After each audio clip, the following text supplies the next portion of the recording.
Good evening, ladies and gentlemen. Welcome to the Runnemede Joint Planning and Zoning Board. Meeting is called to order at 7 p.m. I'd like to ask everyone to stand and pledge allegiance to the flag. I pledge allegiance to the flag of the United States of America and to the republic for which it stands, one nation, under God, indivisible, and liberty and justice for all. Thank you. Public notice of this meeting pursuant to the Open Public Meeting Act has been given by the clerk in the following manner: posted on the bulletin board in the Borough Clerk's office on December 5th of 2025, published in the retrospect, and published on the Borough of Runnemede website. First order of business will be swearing in of the new members. Mr. Rowan. Thank you, Madam Chairman. Madam Chairman, should we do a group swearing in? Or? Let's do a group. We are going to defer the swearing in of Mr. Muselli as he is unable to attend this evening. Okay. Okay. Just for the record, that Candy Kleehammer is a Class 4 member for a 4-year term. Joshua Farmer is a Class 4 member for a 4-year term. Councilman Zafiro is a Class 3 member for a 1-year term. And Harry Wozek is a Class 2 member for a 1-year term. Folks, if you would rise, and after I say aye, you'll repeat your name and repeat after me. I, Candy Kleehammer, do solemnly swear do solemnly swear that I will support the Constitution of the United States I will support the Constitution of the United States and the Constitution and laws of the state of New Jersey, and the Constitution and laws of the state of New Jersey, and that I will bear true faith and allegiance to the same, and I will bear true faith and allegiance to the same, and that I will perform and I will perform all the duties all the duties as of a member of the Planning and Zoning Board of the planning board of the Borough of Runnemede to the best of my ability. To the best of my ability. Help me God. So help me God. All right, congratulations. Thank you. Thank you. I don't know if that was official. Beth, could we have roll call, please? Yes. Mr. Alderman? Here. Mr. Buckeye? Yes, here. Mr. Vanella? Here. Ms. Farmer? Here. Mr. Wozon? Here. Mayor Glass? Here. Councilman Zafiro?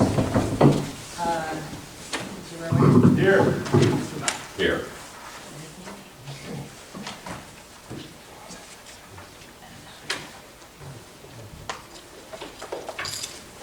So.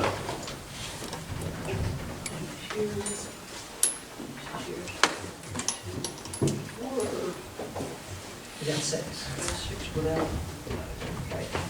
All right. We're going to start the meeting off with a reorganization of the meeting. We will start by swearing in the professionals. Mr. Bach, raise your right hand. Do you solemnly swear or affirm that the testimony you're to give this board during the course of the coming year is truthful and accurate to the best of your knowledge? Yes, thank you.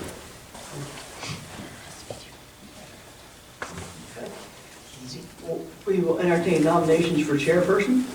I nominate Candy Kleehammer. Motion by Mr. Ockley, seconded by Mr. Buckheim. Are there any other nominations for chairperson? Okay. With that, I will close nominations for chairperson. May we have roll call, please? Ms. Kleehammer? Abstain? Mr. Alderman? Yes. Mr. Buckeye? Yes. Mr. Vanella? Yes. Ms. Farmer? Yes. Mr. Wozon? Yes. Mr. Zafiro? Yes. Mr. Kraft? Yes. Okay, thank you very much. Thank you for your confidence. It's been 20-plus years, and I appreciate all you folks do by always having a caucus, and we've never missed a meeting because of not having a caucus, and that's a tribute to all you folks wanting to show up and give your time. I appreciate that very much. Next order of business will be nominations for a vice chairperson. I would like to nominate the person of Mr. Joseph Opperly. I'll second it. Motion by Ms. Kleehammer, seconded by Mayor Kapados. Are there any other nominations for vice chairperson? With that, we'll close nominations for vice chairperson. May we have roll call, please? Ms. Kleehammer? Yes. Mr. Alderman? Abstain.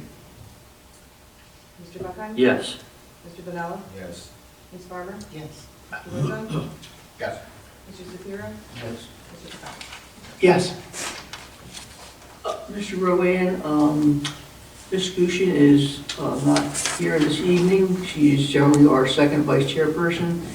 Are we able to nominate her in abstention? Yep. Okay, all right. The next order of business will be nomination for second vice chairperson. I would like to nominate Ms. Deborah Gushin, Second. second by Mr. Ockerly. Are there any other nominations for second vice chairperson?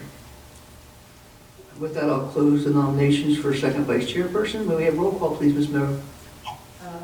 Klinghammer? Yes. Mr. Ockley? Yes. Mr. Buckheim? Yes. Mr. Vanella? Yes. Ms. Farmer? Yes. Mr. Rizzo? Yes. Mr. Shapiro? Yes. Mr. Patton? Yes. Thank you. The next order of business will be the resolution providing for the appointment of solicitor for 2026. I would like to nominate Mr. David Rowan, Second. seconded by Mr. Vanella. Are there any other nominations for solicitor? With that, I will close nominations for solicitor. Now we have roll call, please. Ms. Klinghammer? Yes.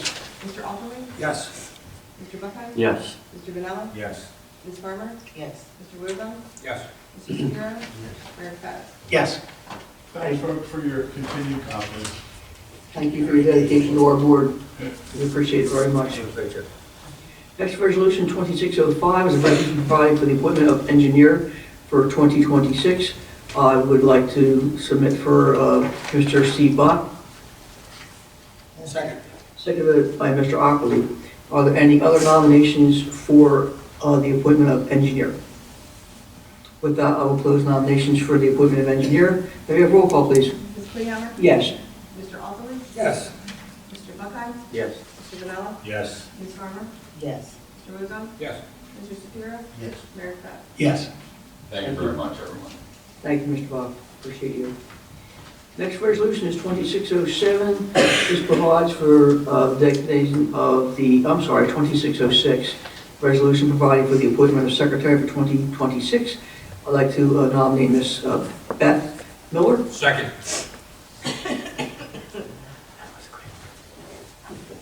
Any other nominations? All right, we'll close nominations for the secretary. What's that? She's not getting out of it. Nope. That's her 14th hat that she wears. Okay, now we have roll call, please. Ms. Klinghammer? Yes. Mr. Ockley? Yes. Mr. Buckheim? Yes. Mr. Vanella? Yes. Ms. Farmer? Yes. Mr. Rizzo? Yes. Mr. Shapiro? Yes. Mayor Patton? Yes. Beth, thank you for your service and thank you for always Thank you. answering the calls. We appreciate that. Beth, I'm going to defer to you. I don't have the records in front of me for the designation of first and second alternate members. I think it should just be Sharon. second, because she's in her, I don't think we have to do her. I So don't- it's just Gary? It's just Gary. It's just Gary. Yeah, I'll fix the typo. Yeah, that's So typo. it's That's just for second. what I thought, okay. Okay, so we're going to, The resolution says second. all right, so we're going to change resolution 2607 to the resolution providing for the designation of first alternate member of the board for 2026. I would like to nominate Mr. Gary Maselli. Second. Are there any other nominations for the first alternate member for the board for 2026? With that, I would like to close nominations. May we have roll call, please? Ms. Klinghammer? Yes. Mr. Ockley? Yeah, yes. Mr. Buckheim? Yes. Mr. Vanella? Yes. Ms. Farmer? Yes. Mr. Rizzo? Yes. Mr. Shapiro? Yes. Mayor Patton? Yes. Thank you. Next resolution 2608, resolution establishing regular meeting dates and official newspapers. Do you have a reading of that, Beth? I'm sorry. Or, I mean, do we? I'll make a motion to approve resolution 2608. Yeah. second that. Okay. All in favor? Aye. Any opposed? Roll call? Please roll call. Oh, roll call, I'm so sorry. Ms. Roll call, Beth? Ms. Klinghammer? Yes. Mr. Ockley? Yes. Mr. Buckheim? Yes. Mr. Vanella? Yes. Ms. Farmer? Yes. Mr. Rosen? Yes. Mr. Shapiro? Mayor? Yes. Next order of business is old business, which is the approval of the minutes of the 8/27/2025 meeting. Are there any questions or omissions, subtractions to the minutes? Okay. The minutes, I'd like to change the date to 2026. No, it's from No. last year. It was but that's last year. part-time. We haven't met in a couple of months. Yeah. Yes. We had nothing on the agenda. If he has the newspaper for that date, I'm gonna bet all the ponies. We've. All right, so we're good. Okay, all right. All right, so approval of the minutes is in order. All in favor? Aye. Anyone opposed? We did. We're good. Harry and I seconded. Harry, a second. Okay. Under new business, 2505, minor site plan and variance for the AT&T generator. Folks, would you like to come up to the microphone? Good evening, everyone. Good evening. My name is Nicholas Couchet. I'm here as attorney on behalf of AT&T Mobility, seeking to place a generator on an existing facility. Okay. Nick, anybody that's going to testify on this application, even if they don't finally testify, you bring them up, we do a group swearing in? Fantastic. Okay, is this a use variance? Yes, you can't, So should we? Yes. you should really. All right, we'll step down. Yeah. Just call us when you're done. I Okay. think so. What's your age, your phone? I went through. Folks, if you raise your right hand, you solemnly swear and affirm the testimony you're about to give this board tonight is truthful and accurate to the best of your knowledge. And the reason the mayor and councilman were excused, this is a use variance, and under New Jersey statute, if a member of the planning board is either the mayor or a councilman, they cannot participate in those. So we have 6, you need 5 affirmative votes. Okay? Understood. All right. It's up to you, sir, if you would rather wait until we have a full quorum, but I think we have 6 votes, I mean, we have 6 here, so. Thank you. I think we're going to move forward. Yep, just wanted to give you the option, sir. All right. Okay, yeah, go on, Bruce. All right. Well, good evening again. So, very straightforward application here. This site has been in existence for quite some time, and AT&T has been at this site for quite some time. I believe everyone is likely familiar with this particular tower on the property. It is within the SED, Special Economic Development District. The properties surrounding it are of the same district. In fact, I believe the closest resident that we measured is roughly 629 feet away and would be away from this particular generator. What we are proposing this evening is the placement of an emergency generator. In essence, if there is a supreme power outage for an extended period of time, which we've all seen recently with the weather events, the FCC has mandated that we keep coverage open for E911 calls, first responders, what have you. Thus, the need for this backup generator at the site. Typically, the cabinets for telecommunications carriers have battery backup in them, but those are for a short period of time, perhaps 4 hours tops. So any type of larger or longer outage, you're going to want and need this backup generator. We're proposing a diesel generator. It's going to have the highest sound attenuation possible, because we know that in the ordinance, 50 decibels to residents in the telecommunications section is mandated. We do meet and surpass that. And we will keep our presentation very streamlined for you. I have our site acquisition consultant and our land planner here this evening to go through the criteria with the board and answer any questions you may have. The gentleman who's also here may or may not testify. If you want to get hyper-technical with the generator specs, we have him in reserve just in case it's necessary. So with that, if I may call my first witness. Thank you, Nick. Thank you. Captain. And should I say microphone, is that? Yes, sir. Please, Yeah, your name? Oh, Catherine Conklin? Catherine? And spell that last name? C-O-N-K-L-I-N. Okay. and I should have mentioned, I have pre-marked exhibit packets for the board, if I may hand those up. Sure. Yeah, good idea. Thank you. We'll get them. Think I wrote enough, thanks. You can just pass it. Yeah. How about if we mark these collectively, Nick, instead of individually, applicant exhibits number 1? Sure, that sounds good, Mr. Solicitor, thank you. So Catherine, can you please state your name and business address for the record? Catherine Conklin, it's 4603 Pepper Street, Rockville, Maryland, 20853.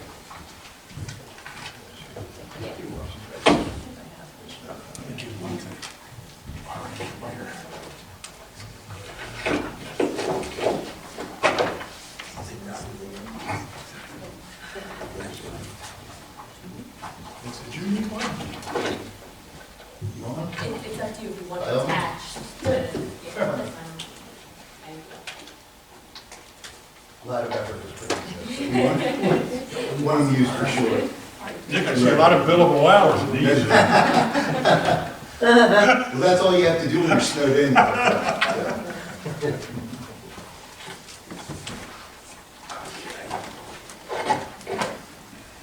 You're welcome. And Catherine, by whom are you employed? Agenda dynamics information. And in what capacity? On the site acquisition. Can you get closer to the mic? Yes, sorry. General Dynamics Information Technology, Thank you. and site acquisition specialist. Thank you. And what has been your role with regard to this particular application? Well, I'm really the permitting specialist on this, so I'm trying to get through the zoning board. And we have authorization to be here from the property owner by lease, is that correct? Yes. And I want to direct your attention to Exhibit A2 in the overall packet. Yes, I believe can you identify that exhibit for the board? Yeah, this is the second amendment to the original lease. We're adding the generator and concrete pad. And I want to direct your attention, Catherine, to Exhibit A3, if you could take a look at that.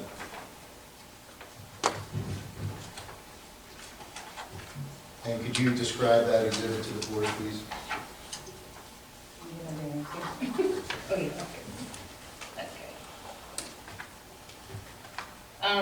Yeah, the triangle at the top, you're facing this way here, is the blue triangle, is it blue?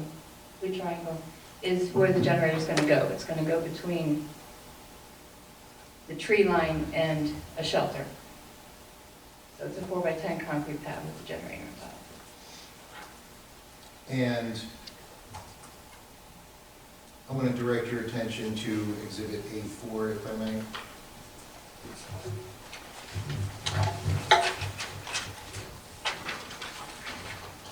Can you briefly identify that exhibit for the board and what it Yeah, shows? this is the whole property line and going, big glasses. Sorry, you find what you need. Yeah. Yeah. So it's going through the neighborhood, this is the whole property line for the neighborhood. And the generator itself, we have included to the borough generator specifications, is that correct? And would you find those in Exhibit A5? And insofar as the generator, how often would it be cycled, if you will, to make sure it's still working and up for any outage?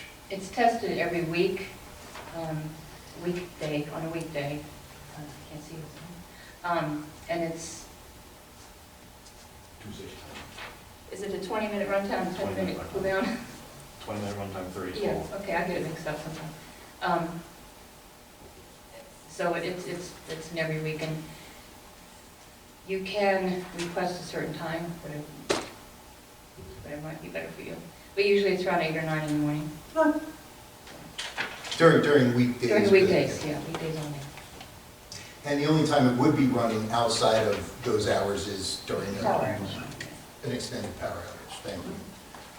And generally, in terms of sound attenuation, this particular model has the highest level of sound attenuation? Yes. Is that correct? Yes, and you have to be within 23 feet, I think, to hear the sound of conversation. So it's very low. And this is going to have a shelter between that and the building closest.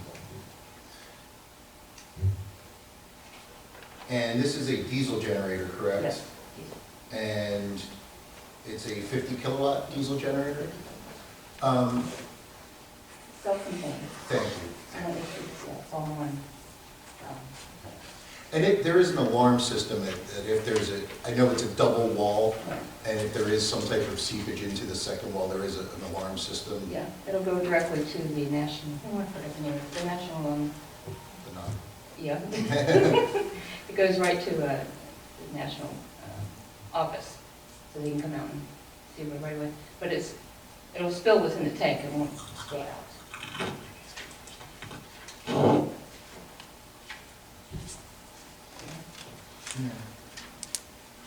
Those are all the questions I have for Ms. Conklin, unless the board has any questions. Okay, at this point in time, I'm going to open the floor up to the board for any questions to Catherine or Nick. Earlier this evening, you said that it's well below the 50 decibels. What is it? Oh, What is the number? yes, so the number is, Do you have another expert that you wish to speak on? we have our land planner that will be Okay. discussing that, yeah. I Okay. just had it in my hand. It would be about 40 decibels. That is to the closest resident, which is 629 feet. Okay, thank you.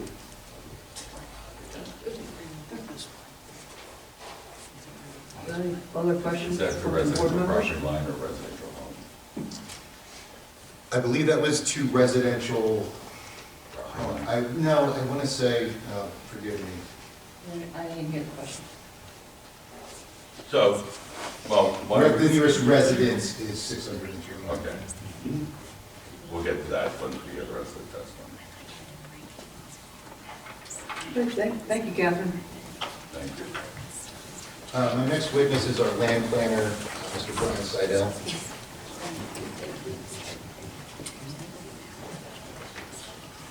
Did we have something before? Yeah. You were here. Yeah, Brian, just some of your qualifications. You've been before this, was it here or Berlin Township where I stay? It's probably another township. I don't believe I've been in Runnemede previously. I'll briefly go through my qualifications. Okay, yeah, Sure. because you represented a client of mine, did you?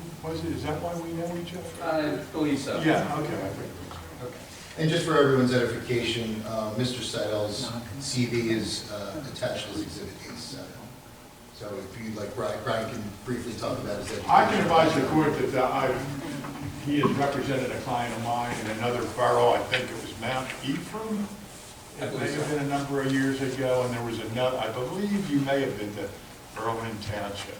I have. Or it might have been, okay, so. We'll accept his expertise as a land planner. Yeah. And I'm familiar with Mr. Seidel. Mr. Seidel, your professional planning license in New Jersey is still in good standing? It is. We'll accept No it. objection. No objection. Thank you.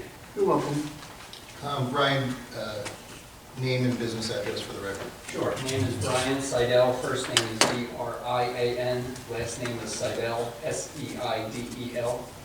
Business address is 2103 East High Street, Pottstown, Pennsylvania. And with whom are you employed? Company is Seidel Planning and Design.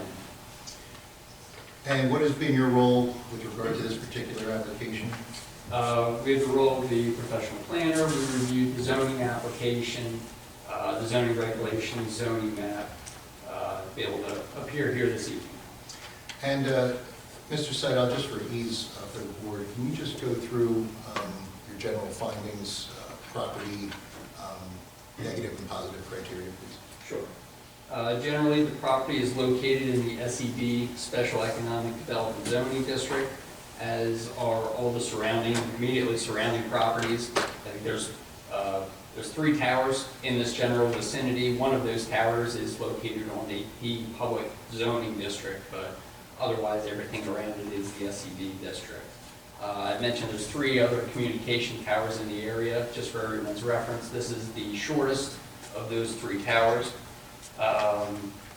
The tower and the equipment compound are located generally behind a building from Irish Hill Road, and the building itself generally screens that ground-mounted equipment. The adjacent property, visiting there this evening, is basically storage, appears to be a storage area or lot for several FedEx delivery vehicles that were parked there that were also screening the compound from the road. All the uses are generally commercial or industrial in nature. As I mentioned, the FedEx storage trucks, large commercial vehicles, and the 3 communications towers. The application that's before you is to simply add an emergency backup generator to the existing site.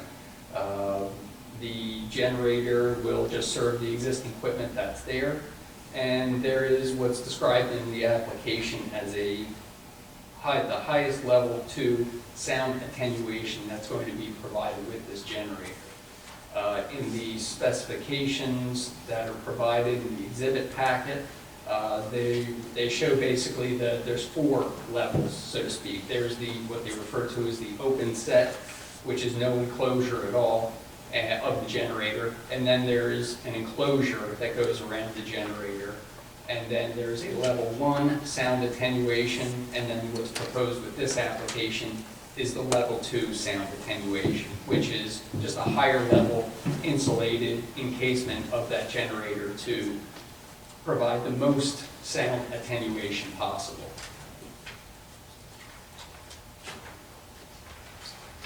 The Runnemede regulates wireless telecommunications facilities.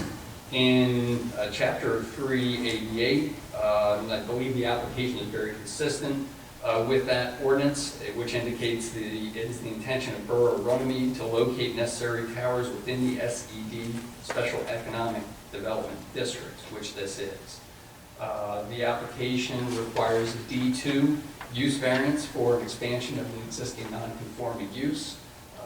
That, I believe, AT&T's last approval was from generally 2011 for their last upgrade of the site. And the wireless regulations specifically indicate, I believe, 388-3C, additions to existing local communications facilities shall be permitted only by use variance and after issuance of a special permit. So while we need a use variance, it's essentially in your regulations to obtain or request that use variance. We're also requesting a waiver of site plan approval because of the minor nature of this application with simply the installation of the generator.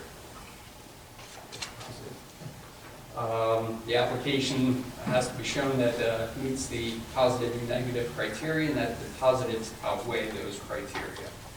Regarding the positive criteria, the site is particularly suited for use. There's an existing communications tower on the property. AT&T is installed on that tower, and this location represents a critical node in AT&T's network. The generator can be located within the existing equipment compound without expanding the compound or changing the dimensions of that compound. And the location meets the highest siting preferences identified in your wireless ordinance by locating on the equipment on existing structures whose appearance would not be significantly altered in their mass or height. The variance will advance the purpose of zoning and enhance the general welfare. This will improve ordinary service, emergency service, specifically with the emergency backup. I think it's also important to point out that AT&T operates their FirstNet network, which is a network service that prioritizes service to first responders in emergency events. So this backup generator is critical for that infrastructure. Not to mention that the FCC does require and mandate a backup generator at these sites. We'll advance the purpose of zoning, particularly purposes A, by promoting the public health, safety, and general welfare. And M, lessening the cost of development and encouraging efficient use of land. I believe all relief can be granted without substantial detriment to the public good or the zone plan. The intent of the wireless regulations, encourage them in this SED district. No negative impact on borough services. Will be provided with the sound attenuation. As we indicated, there's all surrounding commercial properties, commercial uses, except for a residential use, that's, or a residential, yes, dwelling. That's about 929 feet to the south of the property. Additionally, the federal regulations for the Spectrum Act encourage and support co-location and upgrades of equipment on what's considered to be eligible facilities requests. So that means installations that can occur without increasing the dimensions of the tower, increasing the height, increasing the area of the compound. Indicates in that language, local government may not deny and shall approve any eligible facilities request for a modification of an existing wireless tower or base station that does not substantially change the physical dimensions of a tower or base station, which is what this application does. So I believe this is really a very minor application. It's a minor application in terms of the approvals that are required, but I think it's a very important application to provide emergency service, backup service in a time of emergencies for these types of facilities. I believe the benefits of the application outweigh any detriments, and the relief is warranted. Thank you, Brian. Thank you, Mr. Sedell. Are there any questions from the board for Mr. Sedell? The question would be, I don't know, it's out of curiosity, how many different carriers or antennas are on the towers? Jim? Yeah, I believe AT&T and one other carrier is located on the tower. On this particular tower, yes. Gotcha. Are there any questions from the professionals? Mr. Seidel, would you be able to answer this? So it indicated 40 decibels at the nearest resident. What about the resident? Will you be under 65 decibels from 7 a.m. to 10 p.m. and 50 decibels at night to the property line of the residential property, which is in accordance with NJAC Title 7, Chapter 29? Right, this, you're referring to, yes, we will. Yeah. That's all I need, yes. Yes. Thank you. And so that's the state statute board in terms of noise requirements, and so they're going to be able to, they're testifying that they'll meet all the noise requirements. In addition to our ordinance, which is to the resident, state has their statute to the residential property line. Other question is, no other improvements except for the generator proposed as part of this application? That's correct. Merely a generator replacement, nothing more. Okay, gentlemen, thank you. Thank you. At this point in time, we're going to open up the meeting to the public. Anyone from the public wishing to speak on this application and this application only, please come to the microphone and state your name and address and be heard. Seeing no one from the public wishes to speak on this matter, I make a motion to close the public portion. Second. Motion by Mr. Ockley, seconded by Mr. Vanella. All in favor? Aye. Okay. Mr. Rowan. Yes, this is an application brought by, on behalf of AT&T to install a diesel generator at the location. You heard the testimony, the reason that generation is needed, and it appears that it'll clearly be beneficial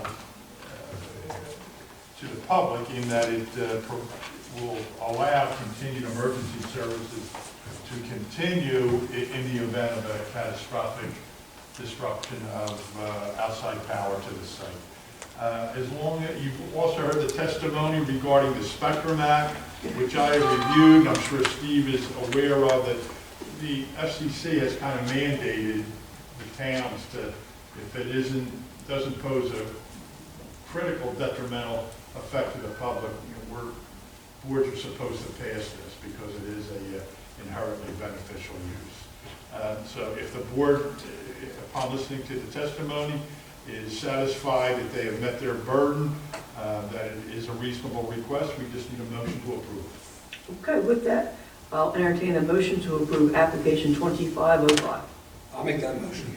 Motion by Mr. Ockley, seconded by Mr. Brunel. May we have roll call, please? Mr. Cleaver? Yes. Mr. Alderman? Yes. Mr. Beckman? Yes. Mr. Vanella? Yes. Ms. Farmer? Yes. Mr. Rizzo? Yes. Okay. Thank you all very much. Have a nice evening. Nick, Yeah, take care. Oh, thank you. you're very welcome. David? Brian, sorry, I didn't recognize you right away. I got it. Oh, you got it? Thank you so much. All right, good luck, folks. Stay Yeah, I'm gonna Yes. keep one exhibit for the record. Of course, absolutely. Thank you. Good to see Next order of business is application 2109, which is a bulk variance for multiple sites. We're going to take a moment to call mayor and councilman back, if you wouldn't mind. Hey, good. Good evening, Madam Chair, members of the board. My name is Michael Lario. Call We're gonna one move the, Mr. Councilman back to the mayor. There may be a question though as to, because I know this was presented originally to this board as a D5 variance. I think the zoning board would retain jurisdiction. We're also seeking bulk variances for individual lots. So Right. I think the board would be acting in their capacity as zoning board regarding this. Yeah, but we're a joint board, so, yeah, it's, and you're only asking for bulk variances, correct? Yeah, so it can retain jurisdiction, it doesn't have to retain jurisdiction. I would suggest you're better off having the full planning board. You'll have 8 votes instead of Yeah, 6. and No you- objection. You know what I'm saying? Yeah. So let's Absolutely fine. Let's find our mayor and councilman. Hope they didn't leave tonight. Honestly, maybe they did. Well, if they left tonight, then we're going to be retaining as a zoning board.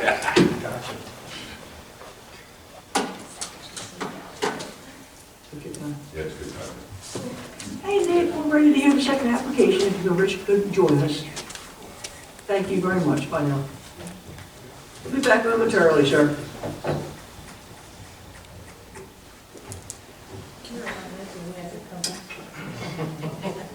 This person. One of these. Good night. You take good care. Be safe out there. Thanks, have a good one.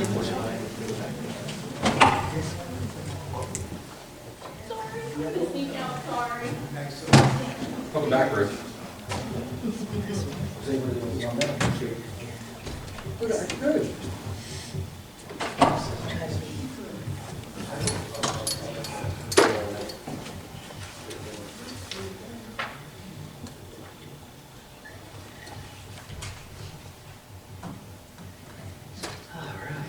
Saw Michael Lee today. Michael Lee. Oh, you did? Yeah.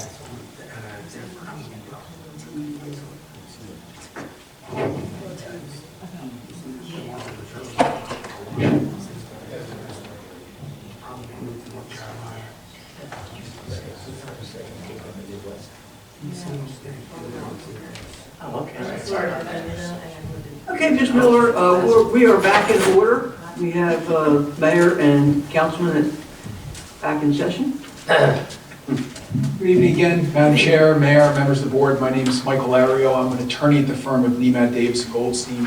I'm here this evening on behalf of the applicant, D.R. Horton, Inc. This is an application concerning 62 individual lots of record within the Ashbrook Landing residential development. The application before you this evening is for bulk variance relief for maximum impervious coverage for those 62 individual lots in connection with existing at-grade concrete patios in the rear of these sites.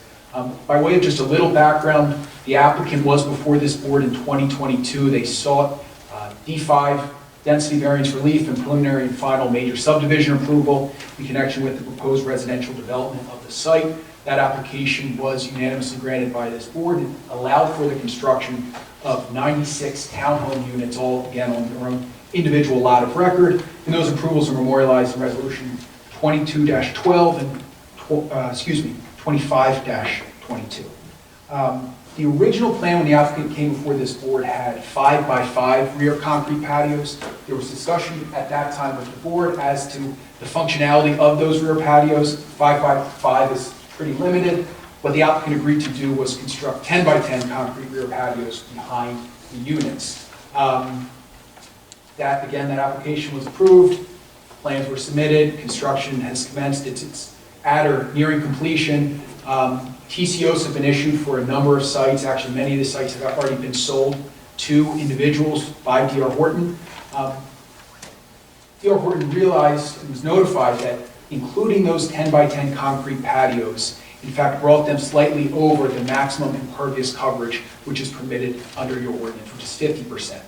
Including those 10 by 10 patios results in impervious coverage from approximately 52% to 55.5%. And we'll get into details where those 62 lots are where this issue arises. Critically, though, the stormwater improvements that were designed for this site were all designed to accommodate these 10 by 10 patios. So the stormwater plans that were submitted to your board engineer reviewed, the actual improvements that are out there right now anticipate these 10 by 10 patios. I also think critically, if you zoom out this approximately 18-acre site, if you look at it in its totality, we're only proposing about 30% impervious coverage, well below the 50% that is otherwise permitted in your ordinance. So really, as a total site, as a total development, it is underdeveloped. If you look strictly at its impervious coverage, it's only when you zoom in on these individual lots does this 10 by 10 patio really trigger the need for the bulk variance relief. With all that being said, we have two witnesses this evening, Jenna Gannon on behalf of D.R. Horton, Inc., and Samuel Privatera, the site designer. Both can get sworn in. Yeah, come on up, folks.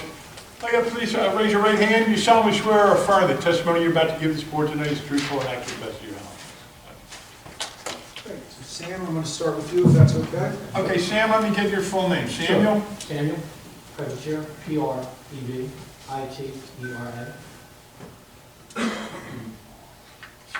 Sam, spell that P. R-E. R-E. Victor, I-T-E-R-A. Thank you very much. Mr. Secretary, what's your capacity? I'm sorry. What is your capacity with D.R. Horton? I'm a land surveyor with Taylor Wiseman Taylor, so I'm a consultant for D.R. Horton. Thank you.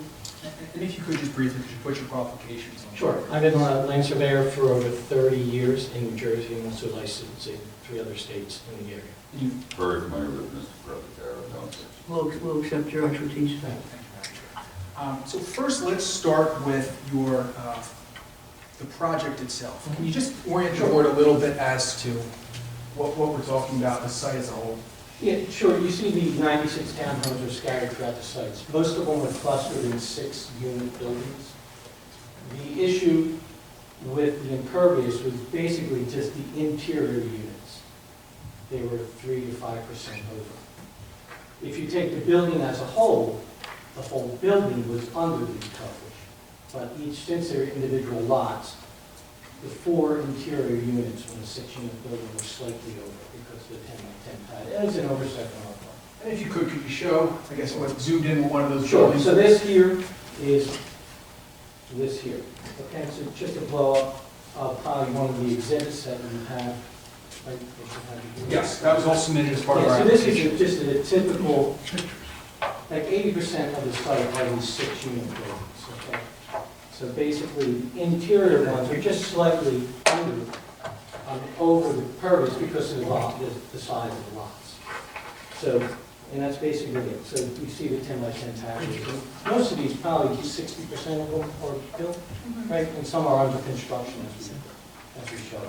And just as Mr. Privatera is testifying, I'm passing around a photo of what these 10 by 10 concrete patios look like today. And I think it does a good job of showing at 5 by 5, I think what was originally contemplated, they really don't have any functionality. I think by allowing them to exist by 10 by 10, you're keeping furniture off the grass, you're keeping it on the concrete, you can put a chair, you can put a table. Again, it just allows for them to be used. And again, that was the discussion back in 2022. Right, it has no negative impact on the site as far as Mike said, the drainage. The drainage was calculated before that, and Steve would verify it once we do the volumes of the basins. Let's talk about that. Because after we got... Mike, for the record, I just want to get on the record. We've noted this as Exhibit A1, a photo of the installed patio, just for the record. Thank you.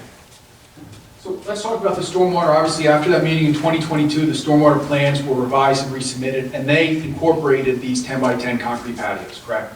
That is correct. So all the stormwater improvements that were designed are out there right now, anticipating the additional impervious coverage caused by these patios? Yes, that's correct. Now, we, as in Taylor Wiseman, we did not do the design. CES did, we had the document, consulting engineers did. We had the documentation corroborating. Now, I can confirm that was included as part of the applicant's application submitted to this board. I also mentioned, and I think you alluded to, if you zoom out these individual lots, the impervious coverage numbers are otherwise compliant. Can you speak a little bit as to that? Yeah, like, again, that was a snapshot of this. When you take the site as a whole, it's like 18 and a half acres. There's only like 7 acres that are developed. So it's like 31%, 31% that's actually developed, because there's a lot more open space or land that's not developed, or impervious. That's pervious, actually. Now, from a planning standpoint, obviously this variance that we're seeking, would you agree that it advances the purposes of zoning 1 because it's appropriate in this location for these rear patios in this residential area? I would say on most of the work we do, in general, it is a normal condition to have a patio like that. That is correct. Okay. You know, and as far as the impervious it's a very negligible issue. So you're not aware of any substantial detriment to the zone plan, the zoning ordinance, public good associated But with if it? anything, it makes the house better for the homeowner.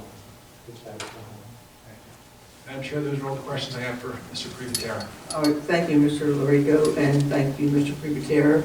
At this point in time, I'll open it up to the board. If they have any questions for either Mr. Privatera or Mr. Lorico. Is there any testimony or? So we have Jenny Gannon on behalf of D.R. Horton, if there's any specific questions, but really, yeah. So if This is I, a technicality, right?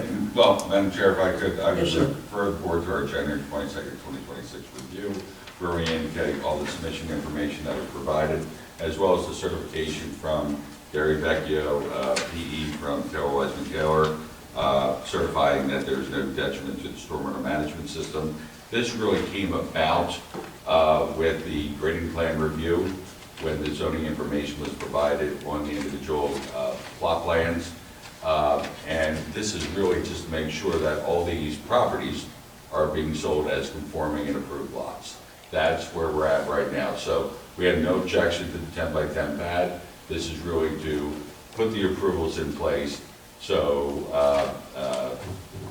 they can be issued COs without any non-conforming conditions. That's where we're at right now.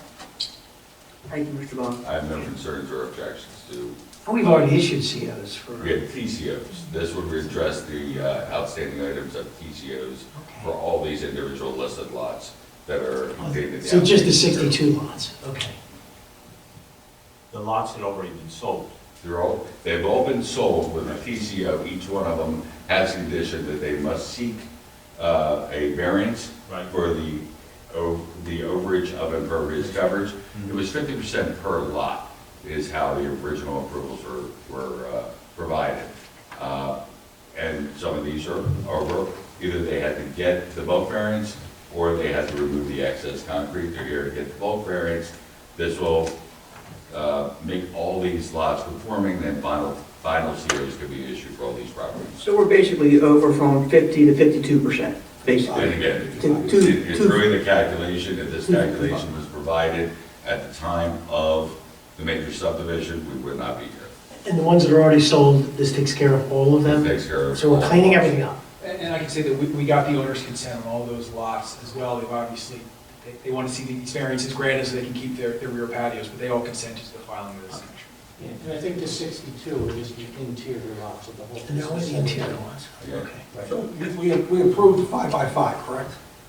So it was changed at the meeting for 10, the applicant agreed to do 10 It by might have 10. been my fault. But we didn't specifically seek a variance. So they agreed to put 10 by 10 patios up for one of them. Not realizing they made a But change. they didn't ask for the additional impervious coverage. So yeah, that's actually a 10% increase going from 50 to 55, which to me is substantial. But it was reflected in their stormwater management We calculations. approved 5 by 5. But the stormwater management system, meaning the basin calculations, and this was verified and certified from Gary Vecchio, from Taylor Wiseman Taylor, did reflect the amount of impervious coverage that's being built. and that's what they're asking for. So we didn't vote on, we voted on 5x5 pads. And then they changed the, okay, so what happens moving forward from here? So the rest of the townhomes that are being built, what size are they going to have? They'll have the 10%. Everybody will have Yeah, 10. yeah, nothing's gonna change, yeah, we're not, yeah, I got you. yeah. My question is, since we're, keep referring back to the soil work plan and so forth like that, Steve, your letter back on August 19th with all the deficiencies on the system that was there, I haven't seen any correspondences back or any corrections or anything like that. Are we moving forward? Is that? So they have not been certified as being complete from soil erosion. They have made significant progress in re-scarifying the basins. Once the snow melts, we'll be out there again to be reviewing that, but they did significant remedial work to address those immediate concerns. So what's still the teeth if that's not completed and we keep dragging it out with COs given? Yeah, I mean, Well, we're still under performance guarantees. Still under We performance? still have performance guarantees. Just to for the make sure we're entirety covered of the with the site. performance. And Okay. until such time as everything is completed and we have final certification from Camden County Soil Conservation District, as well as a final inspection review, nothing is released.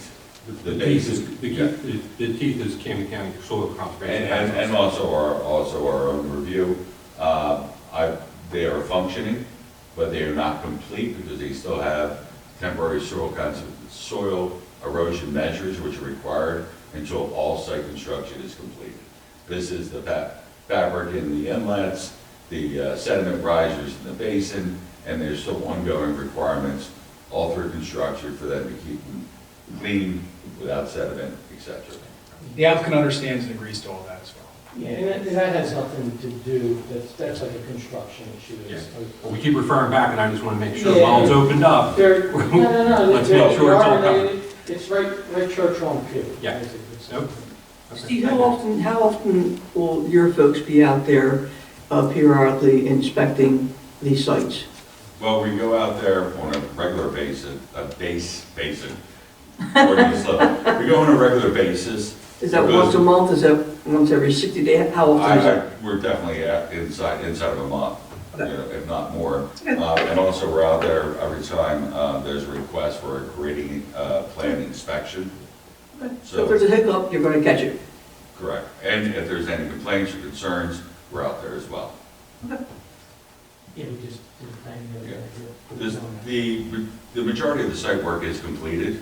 It's not top paved. Most of it's now pad work inside of the remaining pads. I don't know off the top of my head how many are left to be constructed. I think these over here are finished, they're left, these three are left. And then how about the front one? Right? And the front left. And the front left, Yeah. yeah. So there's probably 4 buildings or 4 groups of townhouses left. But the site improvements are substantially complete except for the top paving and then obviously the final sedimentation work and also the final landscaping. And you'll stay in communication with our code and construction office Absolutely. as to any deficiencies? Okay. Are there any other questions from the board for the professionals or for the applicant? At this point in time, we want to open up the meeting to the public. Anyone from the public wishing to speak on this application and this application only, please come to the microphone, state your name and address, and be heard. I see no one. I make a motion to close the public portion. Sorry. Before you take a vote, I think if you could, why don't you come up and introduce yourself, on who you are from D.R. Horton and your position there. Formally close the public portion. Good evening. My name is Jenna Gannon. I'm the city manager for D.R. Horton, and I oversee all the general operations from land, permitting, construction, sales for the state of New Jersey. So Jenna, if you remember, Robert Pasco was here as part of D.R. Horton. Jenna, you work hand in hand with Mr. Pasco, and she's in charge of everything in New Jersey. Yes, sir. Okay. Great. So thank you for coming out. Thank you. Thank you for having Any us. questions from any members of the board as to the development and its application?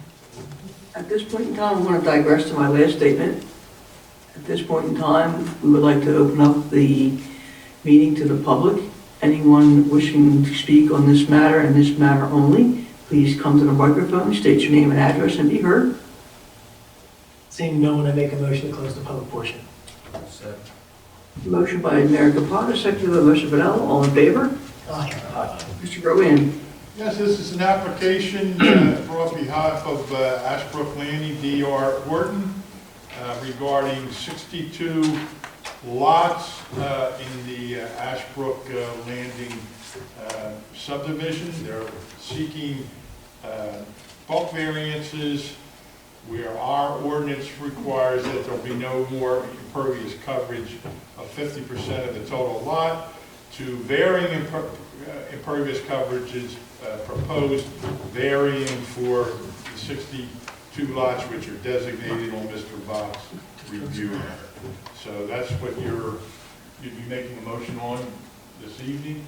I just want, if whether they vote affirmative or negative, I just want to speak to you about a resolution. Sure. Yeah. So that's what they need a resolution. Okay. With that, I'll entertain, excuse me, a motion to approve application 21-09. I'll make that a motion. Motion was Mr. Chaz, second. Second. Okay, second by Mr. Vanella. Roll call, please. Ms. Kleehammer? Yes. Mr. Alkowitz? I'm going to abstain. Mr. Buckheim? Yes. Mr. Vanella? Yes. Ms. Farmer? Yes. Mr. Rosa? Yes. Mr. Severa? Yes. Mayor Kennas? Yes. Okay. Mike, do you want individual resolutions for each lot? No. Because I think we can make, hope not. we can make 62 Give me one of copies. the DH Horton will give me one of the houses. So you don't care if I put it all on one We'll resolution? make 62 copies for all of the lots, and we'll provide them to the property owners as well. All right, well, the resolution will have to designate which lots are 50. I'm going to email over the Word document from our letter. If you could do that, so I can Michael, enter. Michael and Sam, you have our letter. Can you just confirm that that table is accurate? Yeah.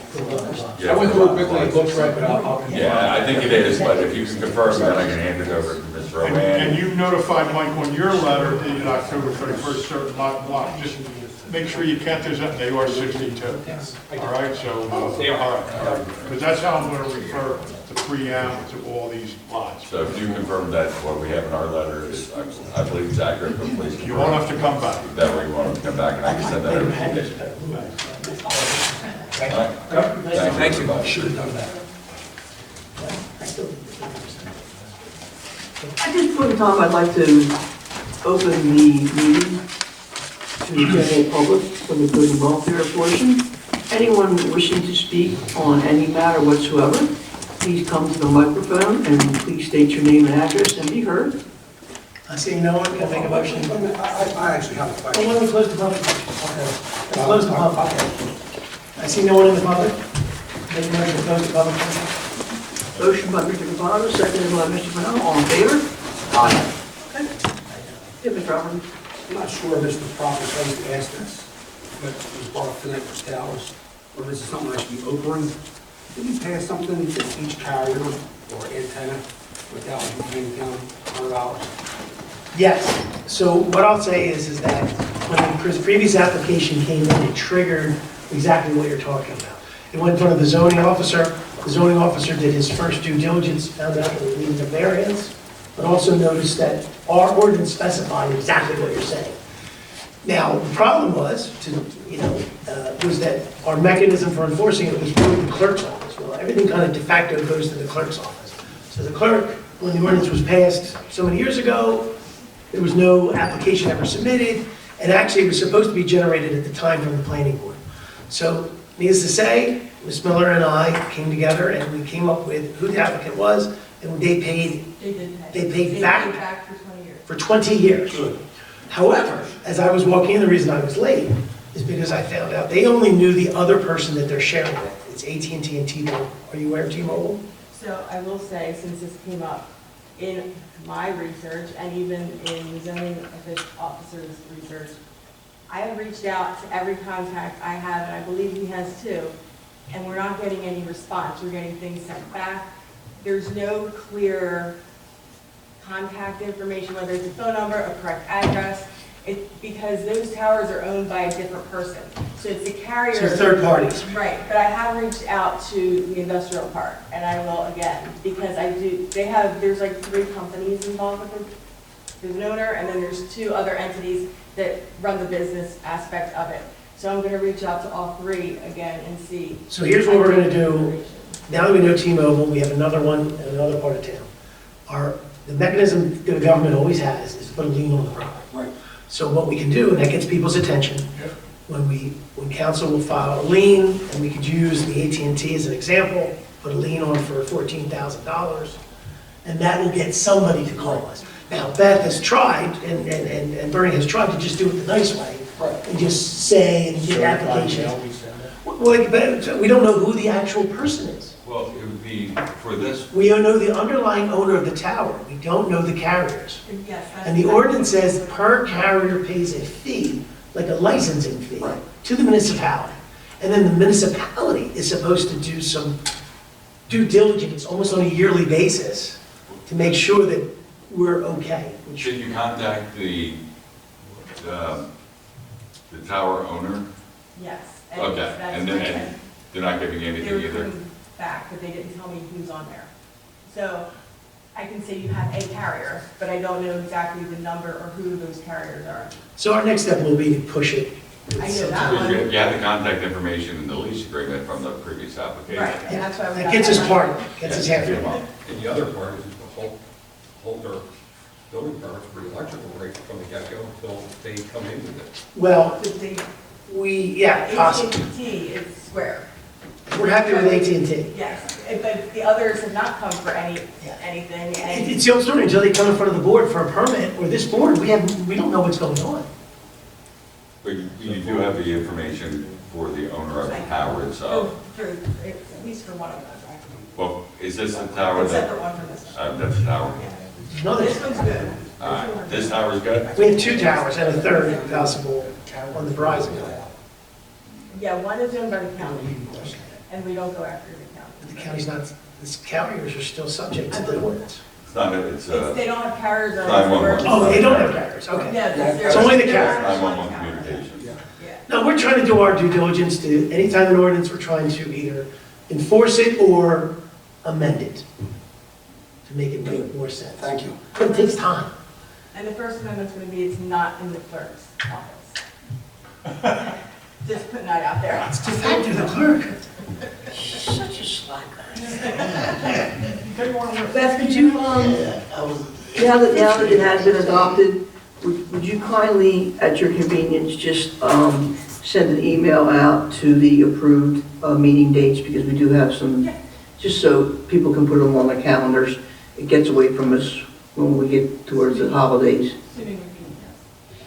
I don't think we have some more It's, applications. hey, we've been ready. Do we adopt a schedule for this year? Yes. There was that, yeah, that's what you said. It's in one of the documents you sent out to us. Okay, with that, if there's no other business to discuss, I will entertain a motion to adjourn. I'll make that motion. I'll second it. Mr. Ocken and Mr. Buckheim. 8:04. Adjourn, meeting adjourned at 8:04. Very good.